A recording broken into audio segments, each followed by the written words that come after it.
Following the rapid rapprochement between the two Koreas and upcoming summit talks between Kim and Trump, Japan has voiced concerns on being left out in the reconciliation process. In fact, during a closed-circuit call with the South Korean president in March 16, UB has even revealed that Japan wishes to hold a summit meeting with North Korea. Such proactiveness, however, is not new to Japan. Japan had actually hitherto held normalization talks with North Korea 13 times, from January 30, 1991 in Pyeongyang to February 8, 2006 in Beijing. The first 8 rounds of talks were made merely within 2 years from 1991 to 1992, instigated by the détente atmosphere in the Northeast Asian region and the subsequent fall of the Soviet Union in December 1991.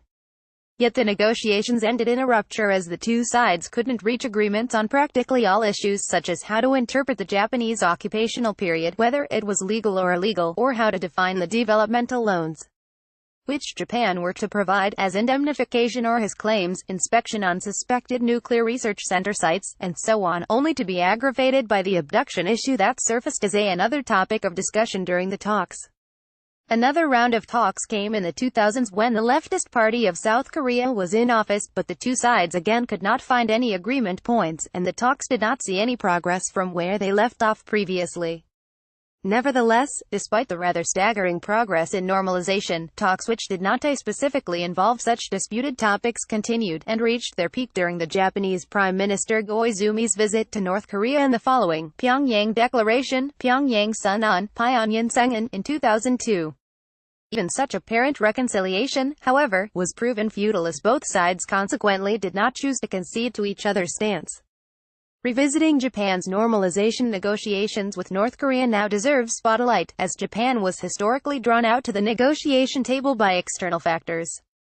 In the 90s, Japan attempted normalization due to the détente atmosphere in the region, and in the early 2000s, by thawing tensions in the peninsula, followed by efforts made by the leftist party of South Korea. Then, if talks between North, South Korea and U.S. North is to show much progress, or even if it doesn't, Japan would be highly likely to take preemptive actions to not be left out in the rapprochement wave like it did in the Pyongyang Declaration. Nevertheless, it will still be difficult for the two parties to find agreement points in the talks to come. Kim Jong-un had recently mentioned when he met the special emissaries from South Korea in March 6 that he is willing to surrender nuclear capabilities if the survival of his regime can be guaranteed.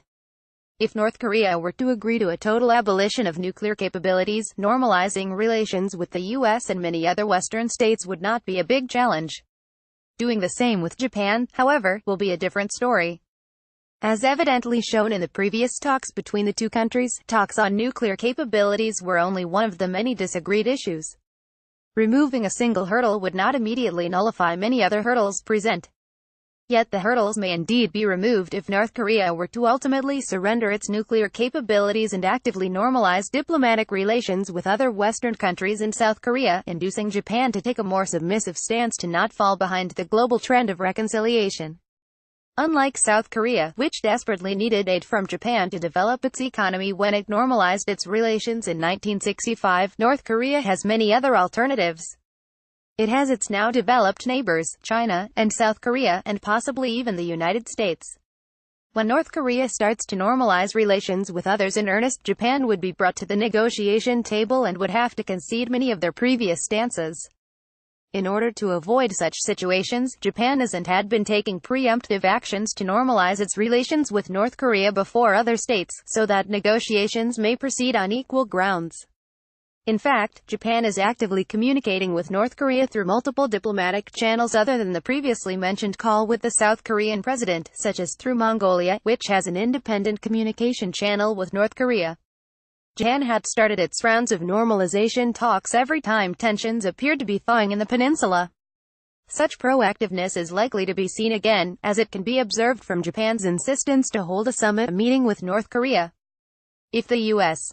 North Korean summit talks reveal historic results and many countries start to hold normalization talks North Korea, it may be too late for Japan to hold talks on equal terms considering the many unresolved issues at hand.